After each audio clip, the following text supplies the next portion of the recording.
Mi nombre es Adriana Ortiz Ortega, soy economista del desarrollo, tengo maestría en la London School of Economics, en la Universidad de Yale, y luego politóloga, porque soy doctora en ciencia política por la Universidad de Yale y mi postdoctorado lo hice en la Universidad de Rutgers.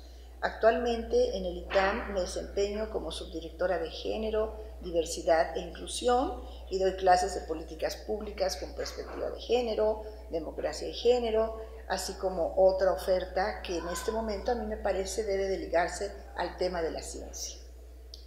El libro que traemos hoy se llama Miradas multidisciplinarias a la ciencia y el género y es un libro que tuve el honor de escribir con Saúl Armendáriz, a quien les presento. Mi nombre es Saúl Armendáriz Sánchez. Actualmente soy el director de la Biblioteca Conjunta de Ciencias de la Tierra de la Universidad Nacional Autónoma de México. Yo soy de desarrollo profesional, bibliotecario, bibliotecólogo.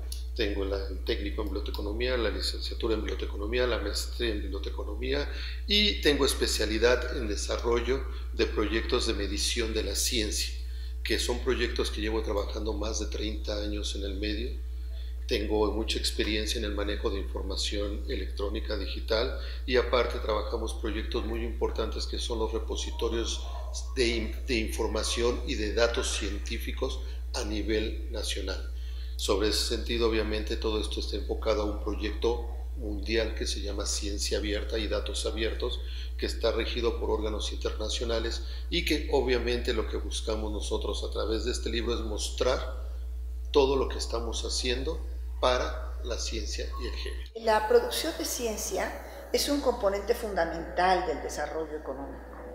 La ciencia significa tener oportunidades de atender y resolver problemas locales, de tener un conocimiento social, histórico, no solo de los problemas, sino de la historia de un país. Entonces, en este libro nosotros captábamos una problemática que es el deslizamiento de la producción científica mexicana, porque México fue el principal productor de ciencia durante los años 70, y veíamos que no solamente había este deslizamiento, sino había el surgimiento de nuevos productores de ciencia, pues en el contexto asiático, y ya no era solamente, y en América Latina, ¿verdad?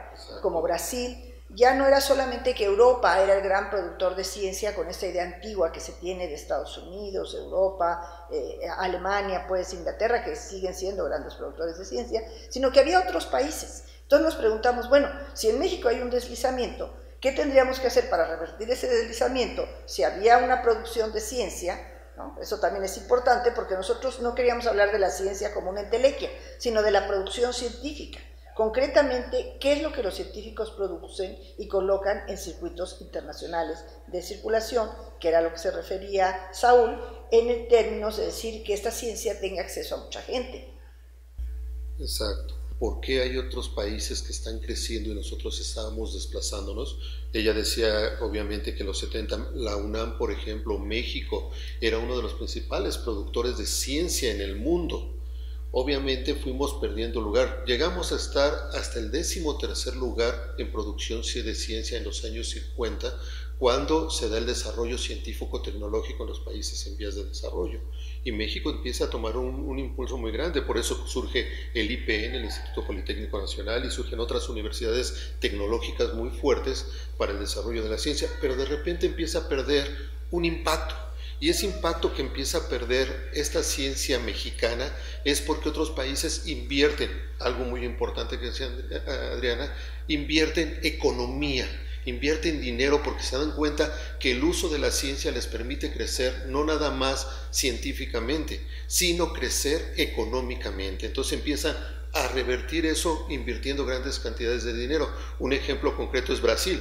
Ahora Brasil es el productor número 1 de ciencia en América Latina y México pasó a ser el segundo en menos de 10 años. Entonces está creando un problema muy fuerte, pero una cosa es la ciencia y otra cosa es la producción científica.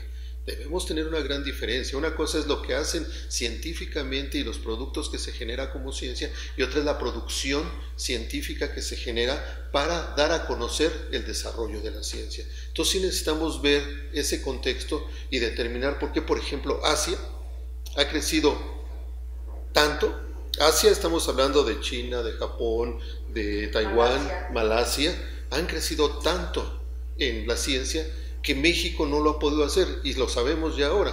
¿Por qué? Porque la inversión económica que hace en esos países rebasan más del 1.5% del Producto Interno Nacional y aquí no alcanzamos ni el 0.2% del Producto Interno Nacional para el desarrollo de la ciencia.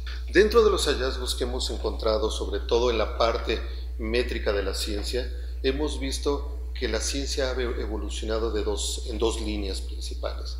La primera línea, que ya lo comentábamos hace un rato, que es la parte del desarrollo de las naciones económicamente fuertes. Estas naciones económicamente fuertes como Inglaterra, Alemania, Estados Unidos, sabemos que surgieron las primeras editoriales comerciales. Sabemos que ahí está Elsevier, por ejemplo, está Springer, está Taylor & Francis, está Wiley. Todas estas grandes editoriales que tienen más de 150 años de vida y otras hasta 250 años de vida han permitido que la ciencia crezca y la producción científica en esas naciones crezca.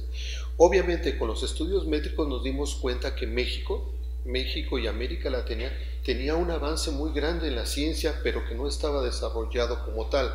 ¿Por qué? Porque tenemos en México, por ejemplo, o en algunas universidades del país, tenemos revistas con más de 100 años de vida, que nunca han cobrado por publicar en esas revistas.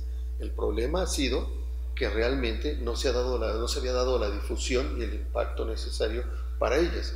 Lo que descubrimos con el libro, lo que descubrimos con el estudio métrico es que mucha de la producción científica que se publicaba en esas revistas o en esos libros o en esas memorias de congresos y aún en las tesis era de mujeres, era de género.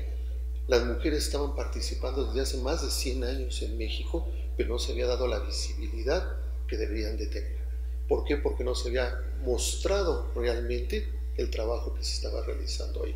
Ahora, con la tecnología obviamente y con el impulso que se le está dando a la ciencia, esto está saliendo a la luz y el libro nos ha permitido todo eso.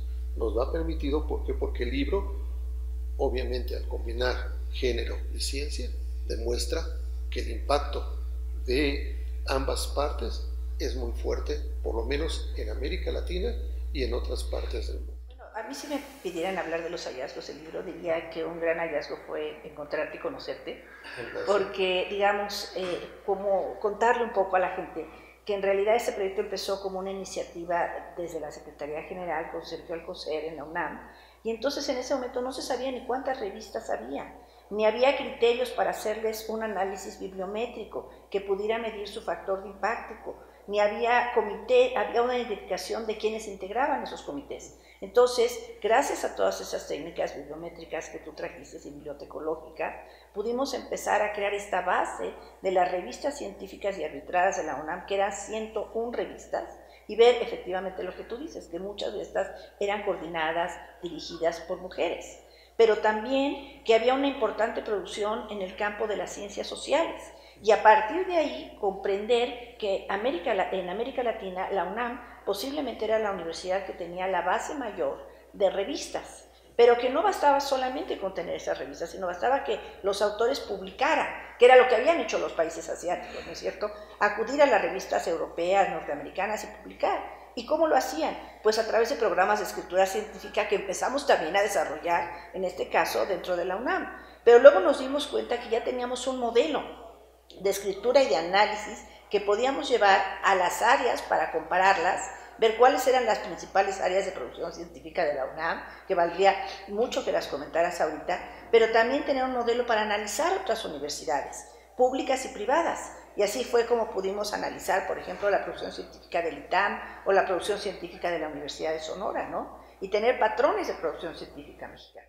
Eso es muy cierto. Las áreas de investigación, las áreas temáticas que se están sacando, que salieron, tenemos las clásicas, que es del área de ciencias sociales, ahí la evolución es un poquito más lenta, pero tenemos las áreas emergentes, ¿no? Emergentes tan fuertes, por ejemplo, del área que yo vengo o que coordino la Biblioteca de Ciencias de la Tierra, que en 20 años o en menos de 20 años se ha demostrado que la ciencia ha evolucionado emergentemente en nuestro país como una ciencia de impacto. ¿Por qué? Porque afecta directamente a la sociedad.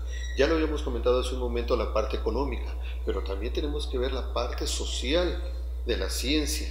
¿Qué tanto sirve lo que se produce y qué tanto se consulta esa información? Entonces, uno de los hallazgos que vimos, o que yo puedo decir del libro, es eso, que podemos demostrar que hay ciencias emergentes, que hay áreas temáticas emergentes que están teniendo un verdadero impacto en la sociedad, no nada más en la ciencia como tal, sino en la sociedad, que le está sirviendo en la parte social. Y algo que tenemos que entender es que a partir de esto surgen nuevas herramientas como las métricas alternativas, que ya no nada más miden si tiene o no citación el artículo, si tiene o no la parte de información que se necesita para ser publicado, sino realmente están valorando cómo se mueve la ciencia, un documento o un investigador en las redes sociales. Y eso es lo que estamos viendo en el libro.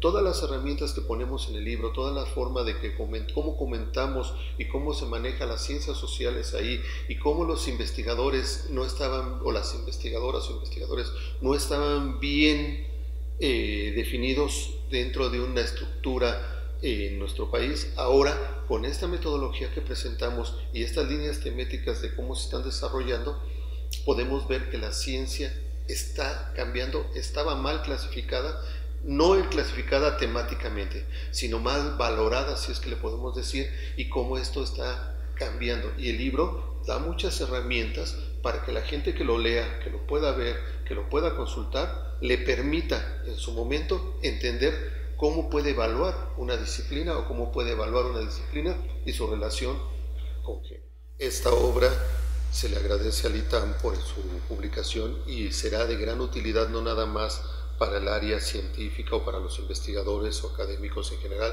sino para los estudiantes que les interesa saber cómo está la ciencia en México.